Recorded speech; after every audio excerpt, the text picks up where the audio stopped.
Okay, so thank you for the invitation. I am going to talk, for the most part, just about mapping class groups. And if I get to OutF at the end, then so be it. But so in truth, what I think is that we really understand mapping class groups well from the point of view of hyperbolicity, while we don't understand OutFN from that same point of view. So to make maybe that statement a little more precise, so Dennis was talking about the cylindrically hyperbolic groups, and both mapping class groups and OutFN are cylindrically hyperbolic, which means that they have good actions on hyperbolic spaces.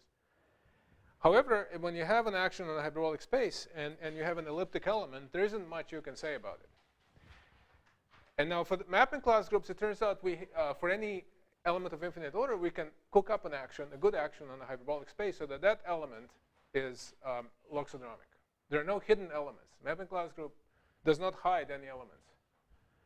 However, OutFN, as far as we know, or maybe, I mean, maybe somebody smart is going to come along and construct new actions. But by looking at the actions we have, there are hidden elements. There are elements of OutFN of infinite order that don't like to act as loxodromic elements on hyperbolic spaces. And that's a problem when you try to prove something like Farrell-Jones, for example. Well, I think on the other hand, mapping class groups the time is ripe for proving Farrell-Jones. So this is what I'm going to focus on. Okay, so what is a mapping class group? We'll start with that. So so sigma is going to be a compact surface, possibly with punctures, compact orientable surface with punctures. And to rule out some trivial cases, we'll assume that sigma has a hyperbolic metric, which is complete, finite area, where the punctures correspond to cusps. So has a finite area hyperbolic metric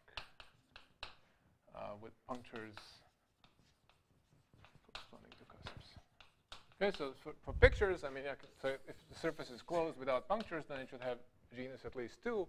Or if you want punctures, then you're supposed to imagine something like this, puncture torus. And then the mapping class group is just the pi0 of the homeomorphism group, and we usually take orientation preserving. And this means fixing the punctures. Okay. Okay, so now the main object, the main hyperbolic object associated to the mapping class group is the curve complex, or the curve graph. We only really care about the one skeleton, so we'll call it the curve graph today.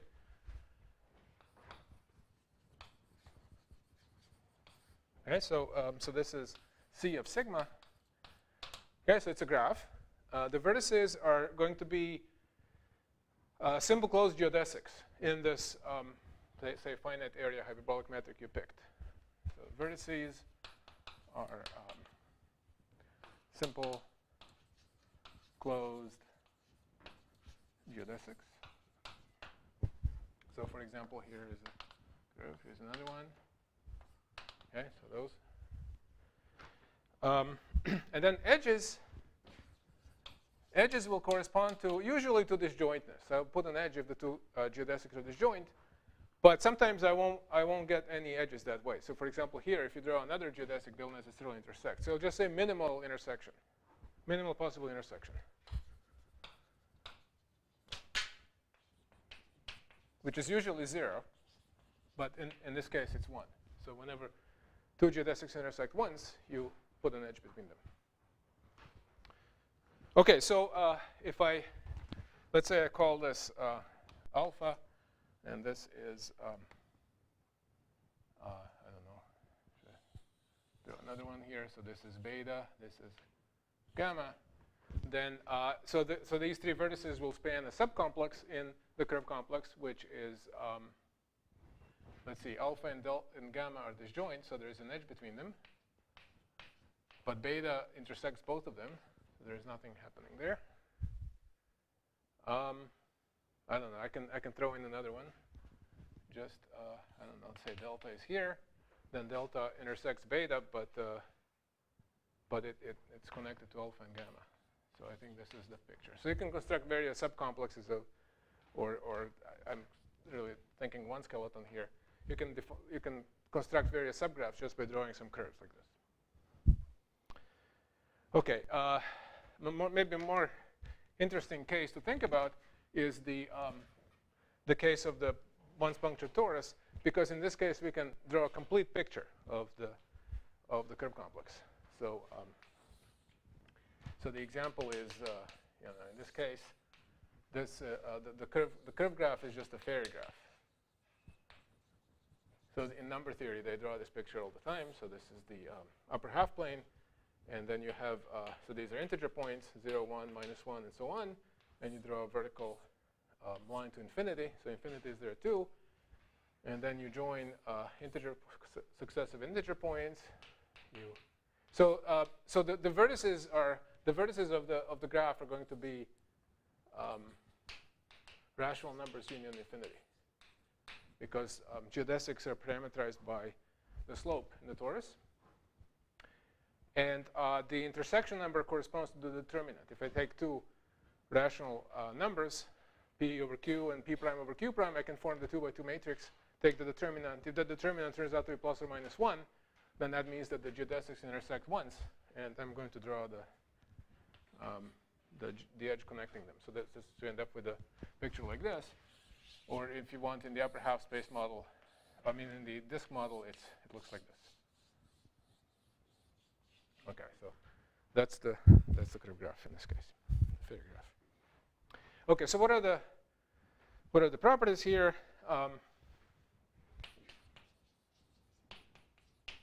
So it is connected. It is locally infinite, except in degenerate cases. So for example, if your surface is a 3 times punctured sphere, then it turns out there are no simple closed geodesics. It's in fact empty. So we don't like 3 times punctured spheres. It's also hyperbolic, and that's a sort of a basic theorem.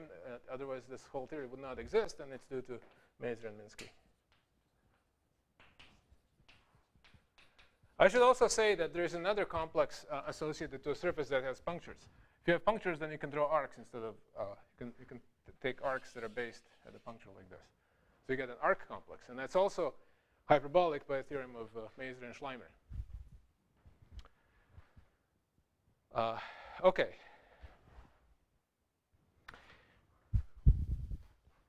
Okay, what else? So the mapping class group acts in the obvious way. If I take a homeomorphism of a surface, then it's going to take a closed geodesic to some closed curve, and that closed curve can be homotope to a unique geodesic. So the mapping class group is going to act by isometries, or by preserving the graph structure. So it acts by isometries. And under this action, so you can now think about classifying elements. So some elements are going to be loxodromic, and some elements are going to be elliptic. There are no parabolic elements. And it turns out that an element is loxodromic if and only if it is pseudo-nociv.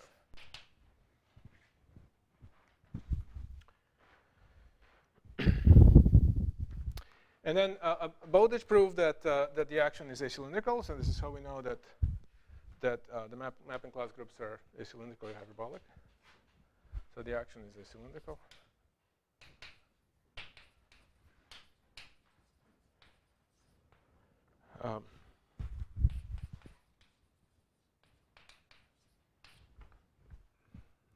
And then Bell and Fujiwara proved that this is the curve complex has finite asymptotic dimension.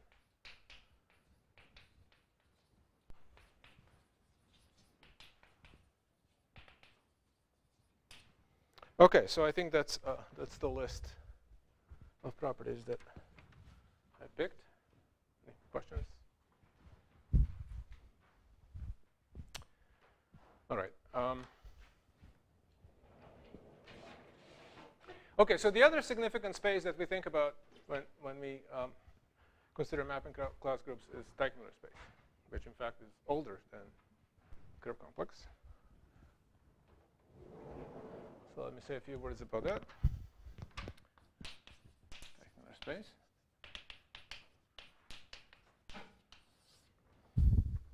Okay, so what is technical space?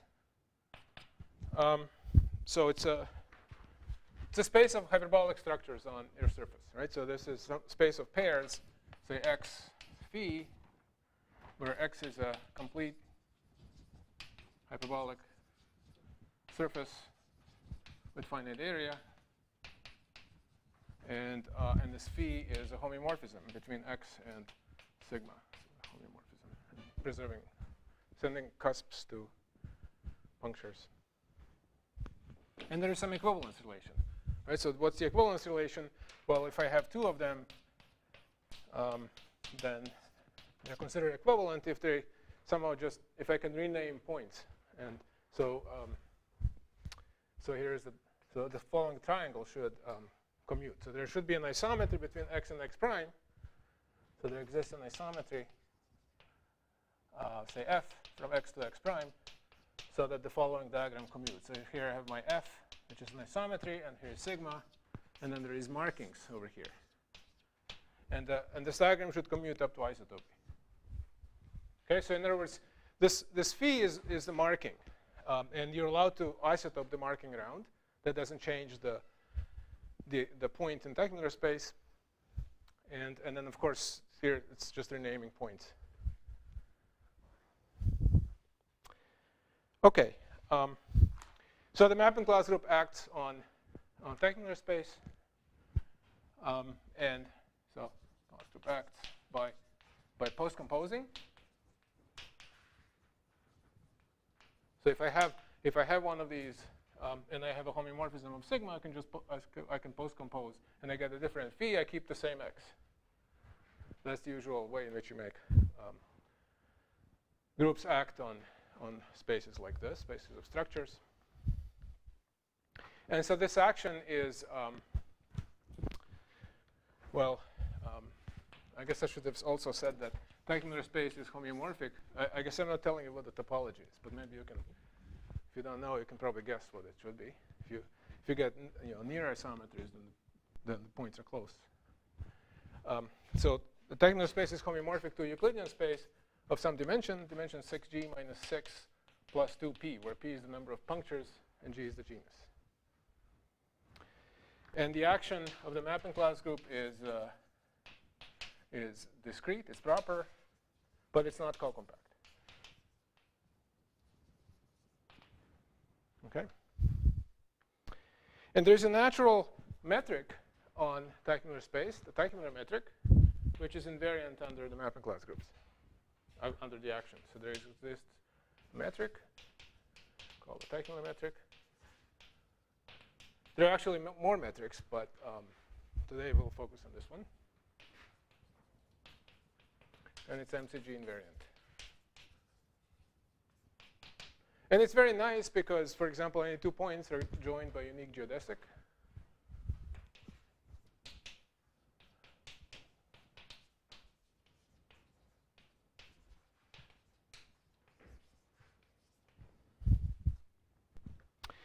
Now, you'd like to say that the space is hyperbolic, and then it'd be happy because the group would be acting on some hyperbolic space. But that's not true.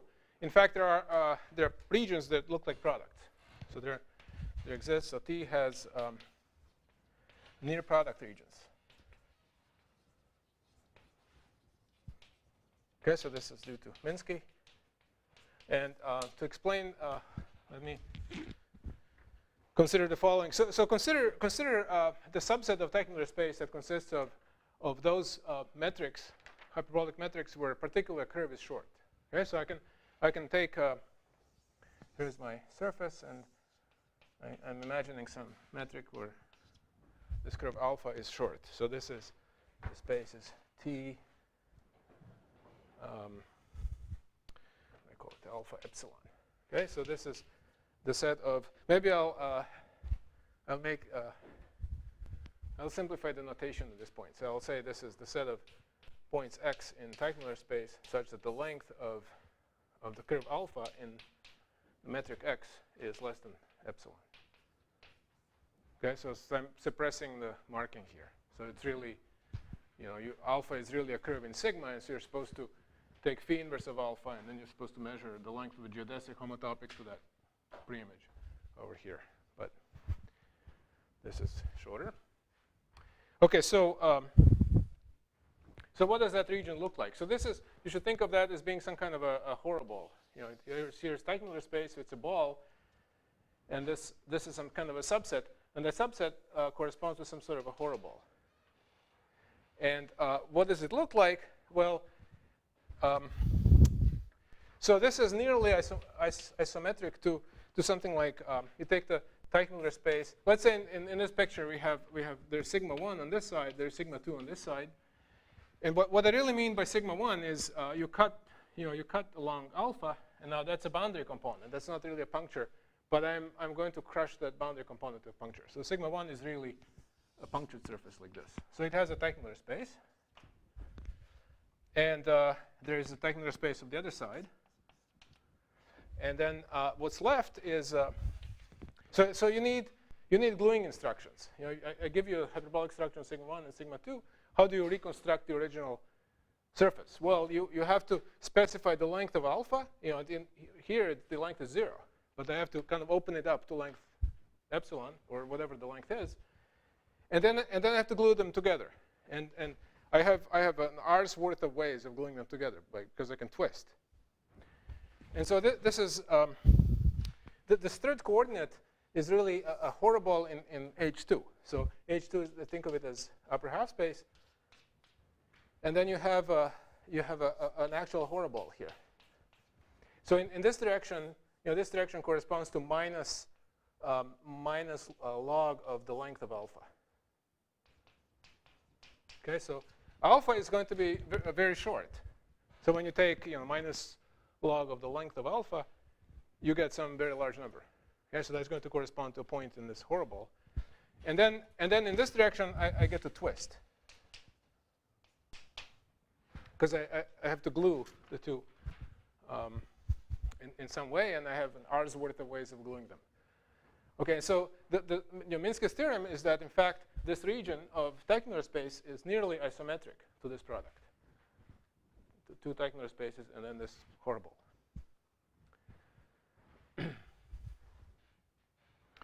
Okay, so it's really not going to be hyperbolic.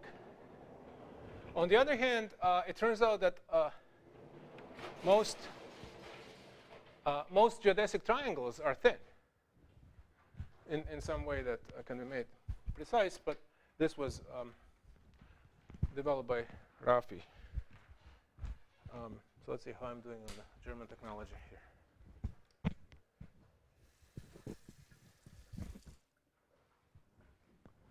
So far, I think Arthur wins in handling the German technology. But I'm trying to be better than Bryson.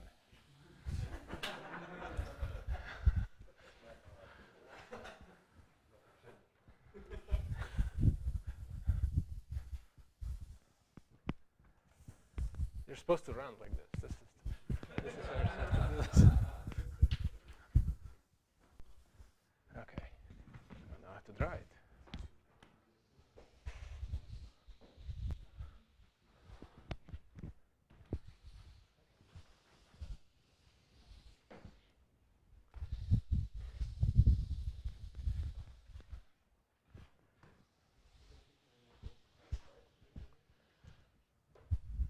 Okay.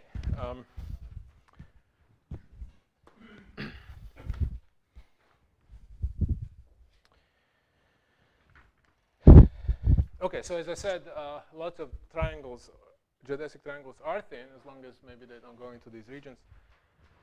And then also Thurston gave a compactification, equivariant compactification of Teichmüller space. So there exists an equivariant compactification T bar, which is homeomorphic to the ball of the same dimension, 6g minus 6 plus 2p, where the interior of the ball is Teichmüller space. So this is the world's best contractible A and R. Okay, so that's good. Compact contractible A and R. Okay. Now, how are the two spaces related? So somehow the problem is that the space is not, the Teichmüller space is not hyperbolic. So we'd like to know to what extent, make it more precise maybe, how to what extent it's hyperbolic. And there's a projection. So that there's a coarse projection. So somehow, if you're just presented with an unknown space and you'd like to make it hyperbolic, even though it's not, then what you have to do is somehow collapse these product regions, right? You don't like the products because they're not hyperbolic, so you want to collapse them. So this is exactly what this coarse projection does. It goes from Teichmüller space to the curve complex. So I'll define it in a minute, but this is what you should be thinking about. That's exactly, in other words, the curve complex is exactly what you get if you collapse the product regions.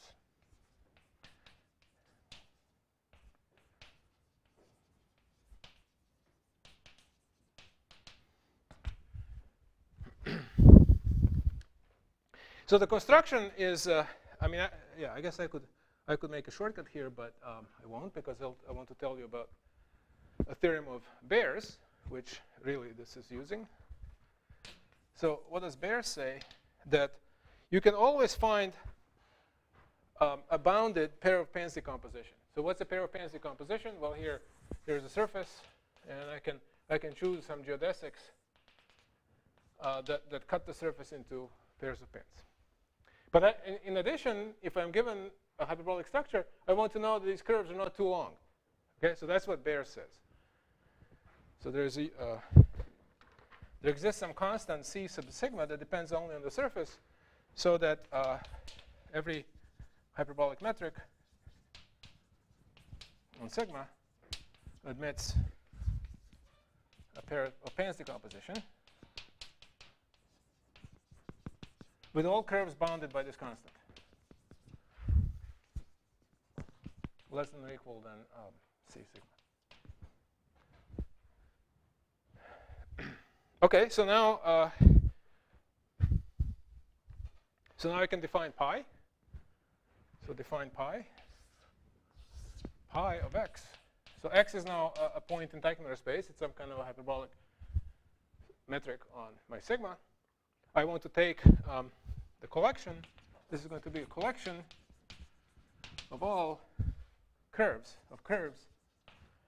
appearing in some Bayer's pair of Pans decomposition. So consider all possible pair of Pans decompositions bounded by this constant, and there's at least one, and take all such curves, and that gives me some collection in here. It's some set in here. Now the fact is that this collection is uniformly bounded. The diameter of pi of x is uniformly bounded, depending only on sigma. Okay, so that's an example of a coarse map. So this is we're completely happy with a function like this, even though it's not quite well defined. It's not continuous, strictly speaking, because so it's not even well defined. But we think of uniformly bounded sets as being as good as points. Okay, as long as there's a uniform bound. I don't want when I move to a different part of Teichmüller space, then all of a sudden these sets they're still bounded, but they're getting larger. I don't want that. There's a uniform bound. And continuity is replaced by the requirement that the map be coarsely Lipschitz. Okay, so pi is coarsely Lipschitz. What does that mean? Well, it means that if I take 2 points in Teichmüller space, say x and x prime, then the diameter of pi of x union pi of x prime. So pi of x and pi of x prime are some blobs that we think of as points. And this is like the distance between them. Well, that's bounded by some linear function of the distance between x and x prime. So some a times the distance from x to x prime plus b, where a and b they depend only on the surface.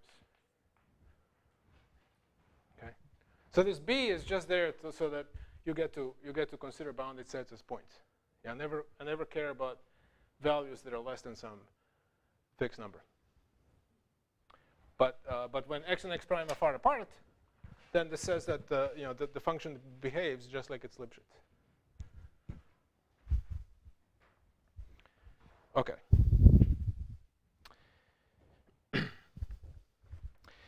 And then the next big event is the fact that you can actually extend this pi to compactification. So this is the theorem of Clare. That so pi extends to a map. So T union boundary T, well, I'll still call it pi. And it goes to the curve complex. Union is Gromov boundary. Okay, so I can extend it, and it's a good extension. So the map is continuous at the boundary, and coarsely continuous everywhere. So continuous at boundary and coarsely continuous everywhere. Okay, so let me try to explain what this is on the example of the fairy graph.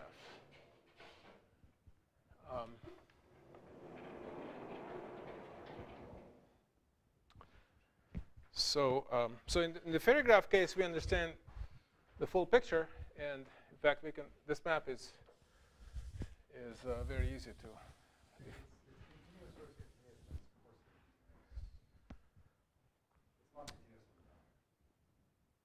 It's continuous. Well, wherever it makes sense, it's continuous.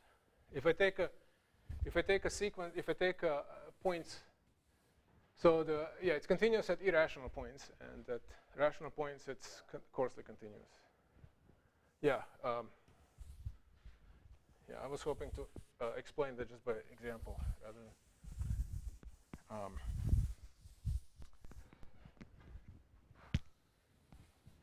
Okay, so what's the picture?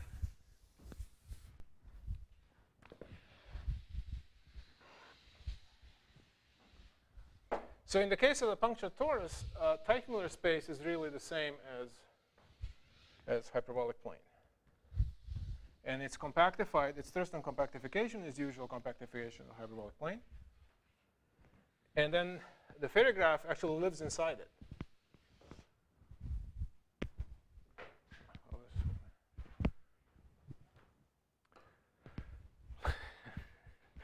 Doing better than you.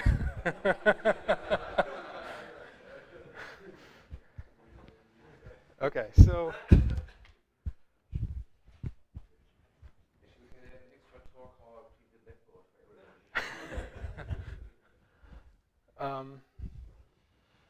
Okay, so here's the Teichmüller space, which is really H2, and then the boundary Teichmüller space is the circle at infinity.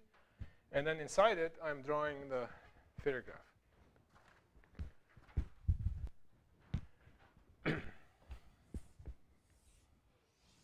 So my general philosophy is that you should draw this picture at least once and maybe sometimes twice in every talk. And there's a theorem that you can do it without lifting your hand. This is the first theorem, yeah. Okay, so what is the map? So first of all, the map pi, the original map, the coarse map from Teichmüller space, that map there, from Teichmüller space to the curve complex. So I give you a point in hyperbolic plane. Let's say this one. Where are you going to send it? Well, right, you're inside this triangle, so you should send it to one of these points, or maybe to all three. They're all a distance 1 from each other. Okay.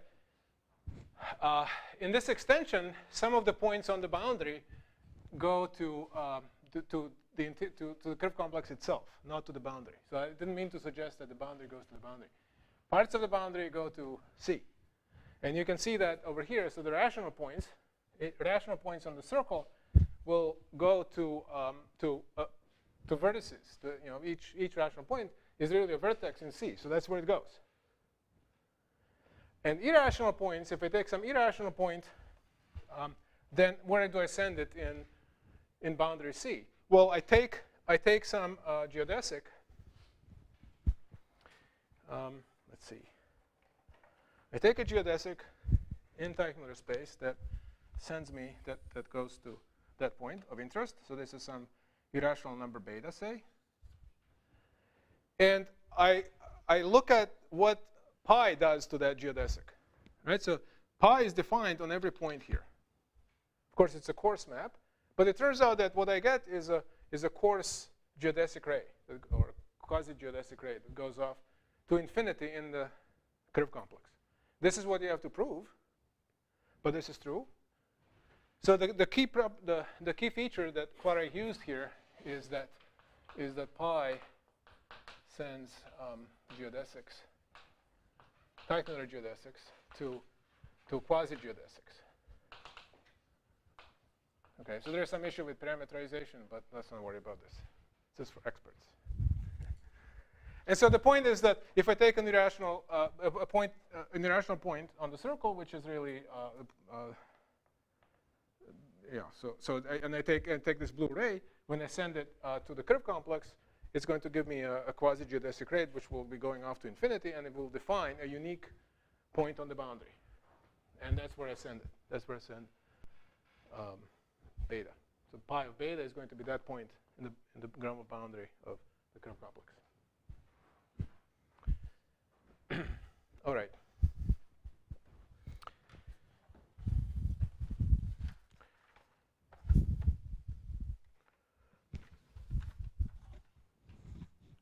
Oh, my page 3 is over here.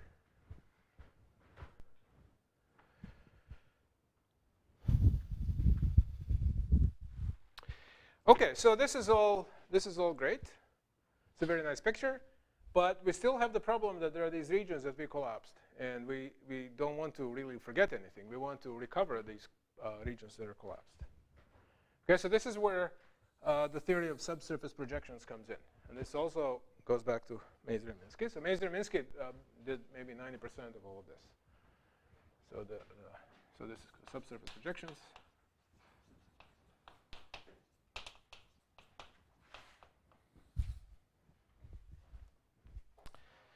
Okay, so now let's imagine that we have a subsurface. So A is going to be a connected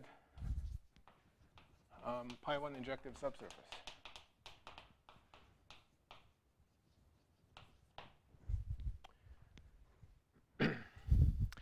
And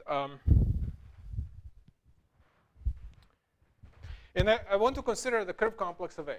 Okay, so C of A is going to really, strictly speaking, be C of A hat, where A hat is obtained. So A with boundary components collapse to punctures.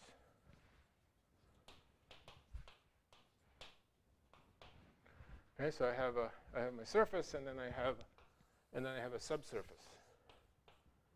Let's say this is sigma, and then I have A. This left half here is A.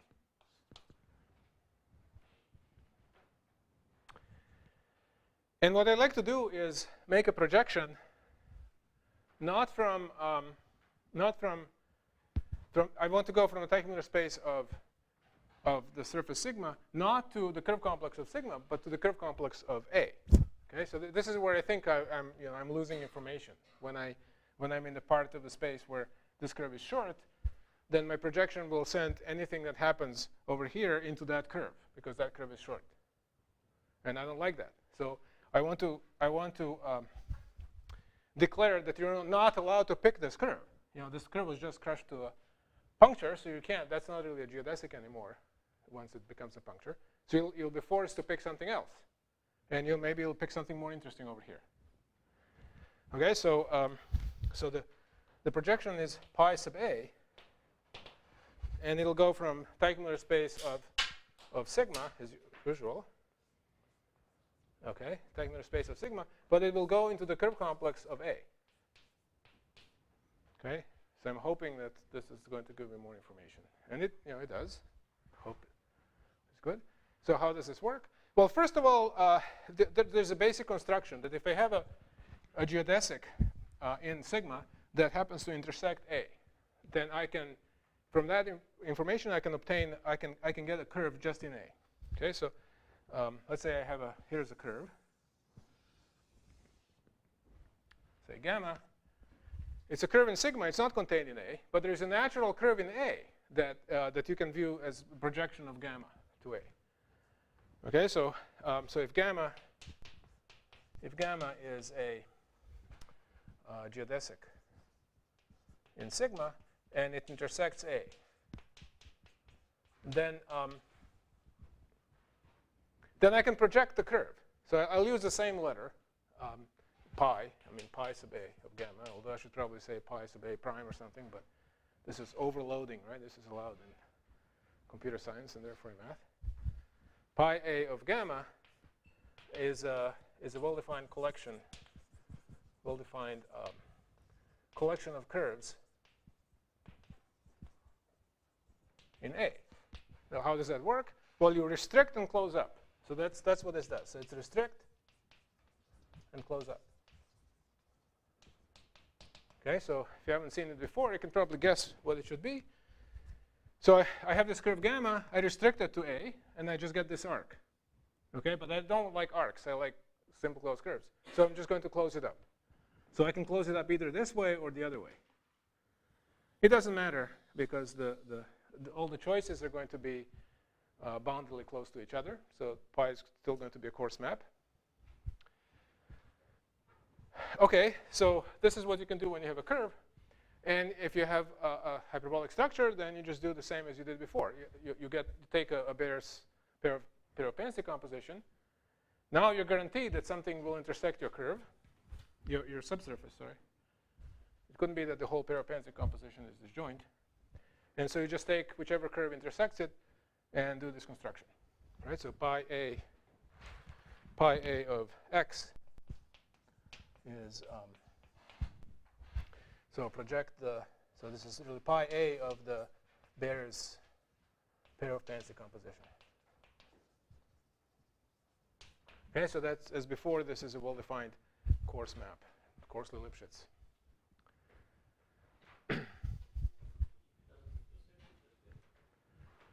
Well, a pair of Penz will have to intersect it because we don't like. There's something special that happens with annuli, and I don't want to talk about annuli. But in all other cases, A is not going to be a pair of Penz because the curve complex is empty, so we don't have a pair of Penz. But everything else will have to intersect at least one curve in a pair of Penz decomposition.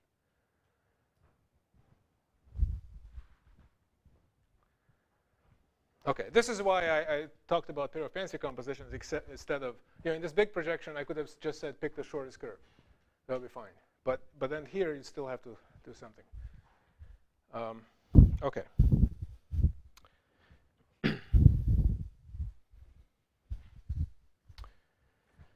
Okay, so now we get to an important fact about the geometry of mapping class groups, and this is why.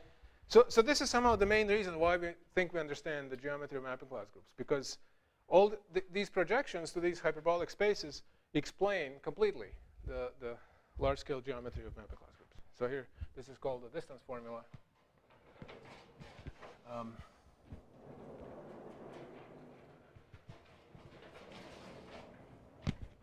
right. Is that the last time I'm doing this? Probably not.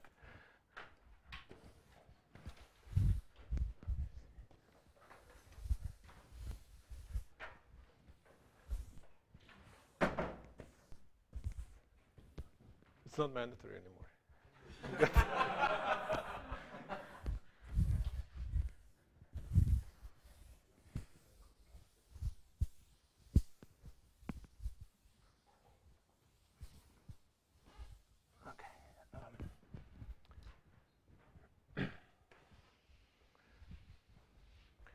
Okay, so what do you really want to know? Well, you put say the word metric on the mapping class group. It's a finitely generated group, and then you should be able to estimate distances. I give you 2 points in the mapping class group. You want to know what the distance between them is. So that's what the distance formula is about. It'll tell you what the distance is in terms of these projections.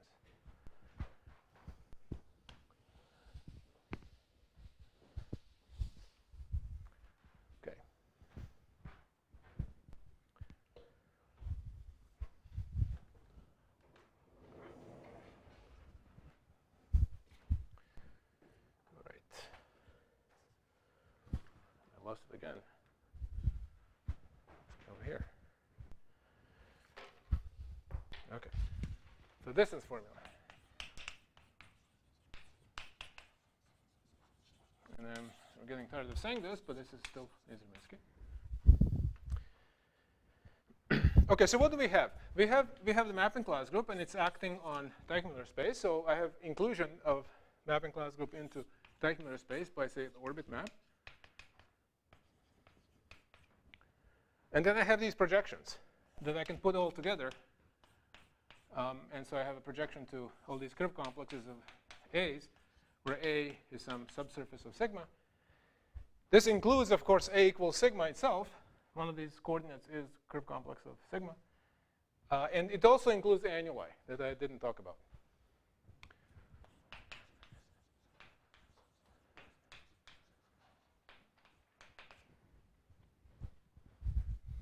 Okay.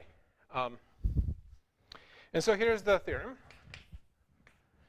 So for every, so no, there exists K0, which depends on the surface. So that for every K greater than or equal to K0, so I have the distance in the mapping class group between G and H. So this is with respect to some fixed word metric. And this is comparable. Okay, so this symbol means that the two sides are bounded against each other with some linear function. Okay. And what do? You take the sum over all subsurfaces A, and in each subsurface you measure the distance in the curve complex of A between pi A of G and pi A of H. And now the trouble is these distances are only coarsely defined, so I can't really tell the difference between 0 and 1 and stuff. So I mean, if I interpret the distances as 1, then I'll be in trouble because there will be infinitely many terms here that they're 1, and then when I add them up, they'll get infinity. So the rule is you have to forget. You erase all the summons that are less than this constant k. Okay, so you do this. This is the symbol for so this symbol. So x k. This is x if x is greater than or equal to k, and it's 0 if x is less than k. Okay, so you erase all terms that are too small. Then there are only finitely many terms left. You add them up, and then this is the two sides are comparable. The caveat is that the comparability constant. I only have to put some numbers here, like c and d or something like that. There's cx plus d. The c and the d will depend on k. If I'm allowed to increase k, but my linear function will get worse. Okay. So what's an example here? Okay, so if I take let's say I have a pseudo-Nassau. So G is pseudo-Nassau.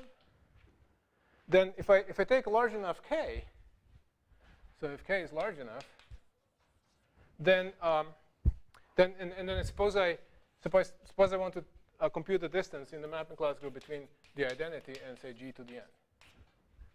Okay, well I told you that the pseudo-Nassau is a loxodromic element in the big curve complex. So when I compute the distance in the big curve complex, this will be growing linearly, the distance between G to the n and the identity. So the contribution from the main curve complex will grow linearly in n. And all the others, if I make k sufficiently large, all the others will be 0, because they will all be below this threshold. You will not be making progress in any subsurface other than the big complex. So this is going to be growing like n with contribution only from the curve complex of the whole surface. This takes, I mean, this is not obvious. You have to prove this, but this is true. That if you have a pseudo-Nassau and you restrict to a subsurface, you're only going to be making a bounded progress in that subsurface. The distance between the identity and G to the n in any subsurface is going to be uniformly bounded. But where the bound depends on G. But once you make this k large enough, that means you're suppressing all the other contributions. And on the other hand, if I take, so if G is a pseudo-Nosov on the subsurface, so you have the subsurface that we talked about, and there's a pseudo-Nosov acting here, but its identity on the other side, on the other half. Then the only term that's going to be making contributions is the one that comes from the subsurface A.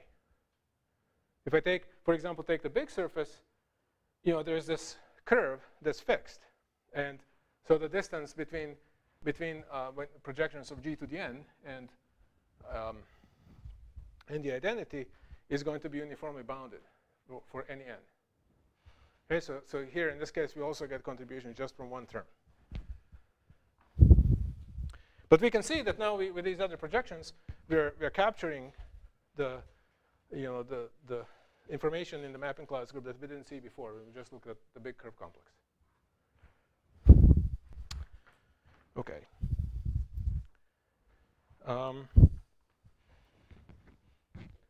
Okay, I have only 5 minutes, so I think I'll talk about consistency conditions. So probably won't get to OutFN very much.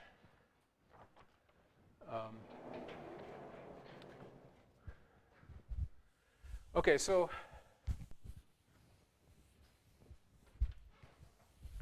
you might wonder, in this map, you have this map pi that takes the mapping class group into this big product.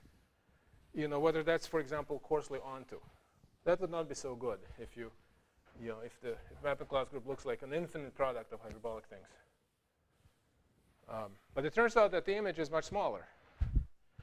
And that's what consistency conditions are about. I forgot to do that. I'm failing.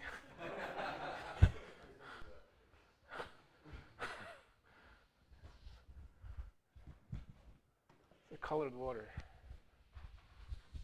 Okay.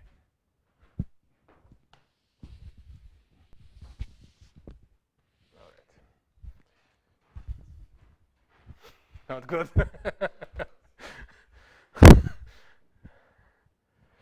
Okay, consistency conditions.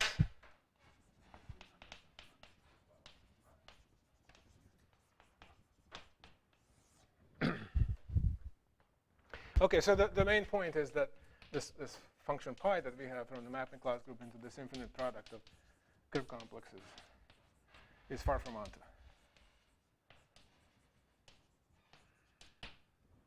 There's a much smaller subset where the image lives.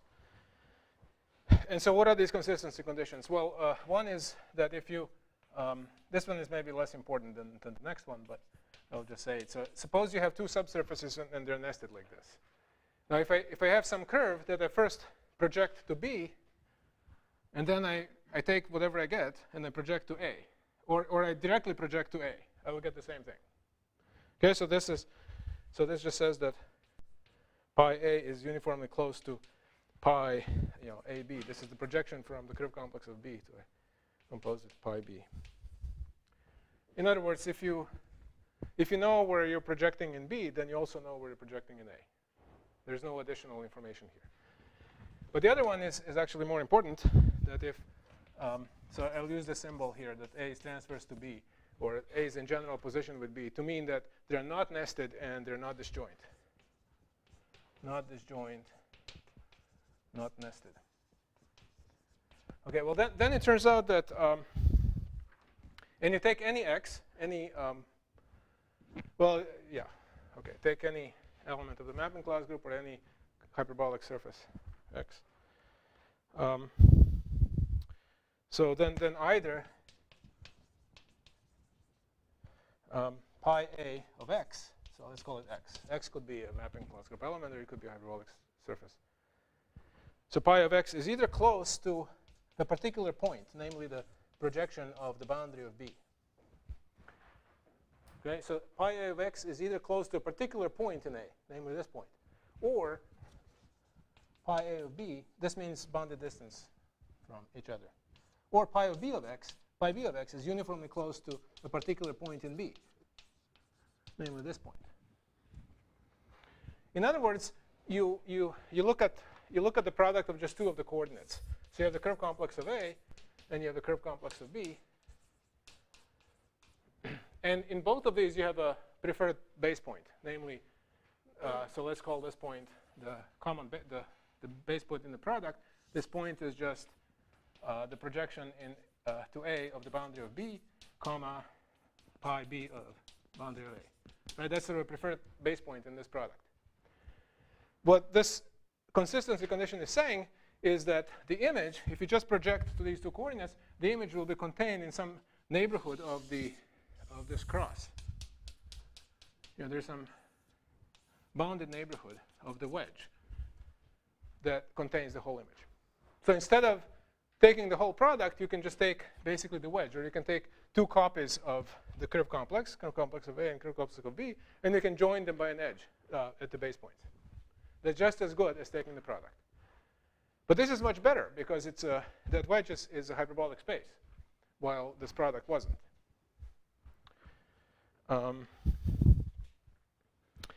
Okay, so maybe just a couple more minutes.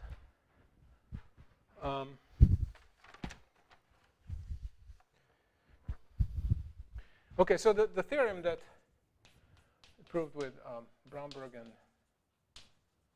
Fujiwara is that you can insert. So we have this. So there's this mapping class group that's mapped to the product of the curve complexes, and you can stick in here a certain space, which is a finite product of hyperbolic spaces. And there's a factorization up to a bounded error. There's a factorization like this, where this is now a QI embedding. Okay, so the mapping class group gets embedded in a finite product of hyperbolic spaces. So each yi is hyperbolic, and it is obtained in this sort of way, where we take a collection of surfaces that are in general position with each other. So obtained from a collection,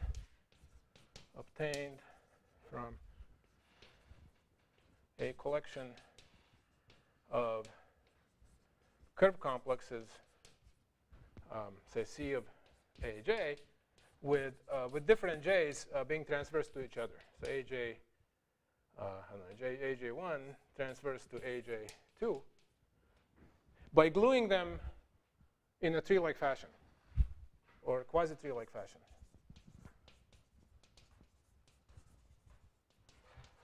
So you know what a tree-like thing is, but so more precisely, it's going to be if you collapse all these curve complexes to points, you won't get a tree.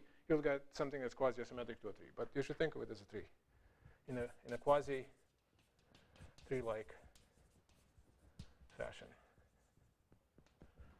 Okay, so the cartoon is something like this. Here's the curve complex, here's the curve complex, and they're glued, and then there's some more curve complexes glued, and this is all. It looks like a tree of curve complexes. So that's what every single yi looks like. If two surfaces are disjoint or nested, then they'll end up being parts of different yi's. But there are only finitely many of them. And this is how you can prove that, for example, asymptotic dimension of mapping class groups is finite, because each of these curve complexes has finite asymptotic dimension, and in fact, there are only finitely many. Up to isometry, there are finitely many curve complexes. And when you glue them in a tree-like fashion like this, this object still has finite asymptotic dimension. And then you're taking a product of finitely many, like that. And the mapping class group quasi-asymmetrically embeds in here. The fact that this is a quasi-asymmetric embedding is a consequence of the distance formula. We can relate, the distance in here is closely related to projection distances in the curve complexes, and the distance here is given by the Mazur-Minsky distance formula, and you can just compute it and see that it matches with that. And okay, that's it. Thank you.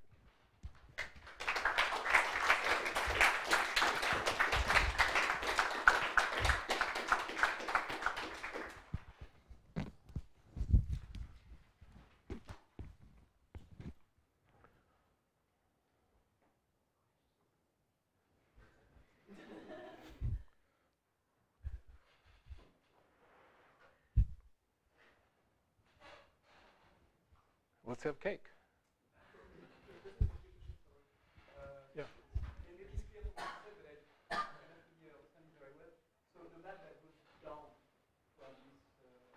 This map here?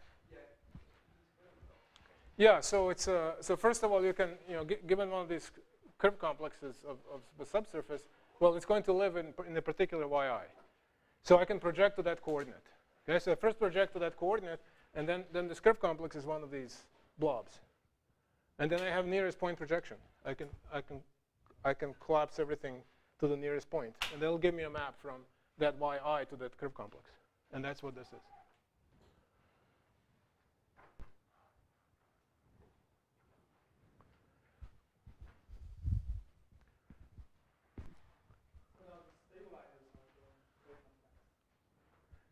The stabilizers of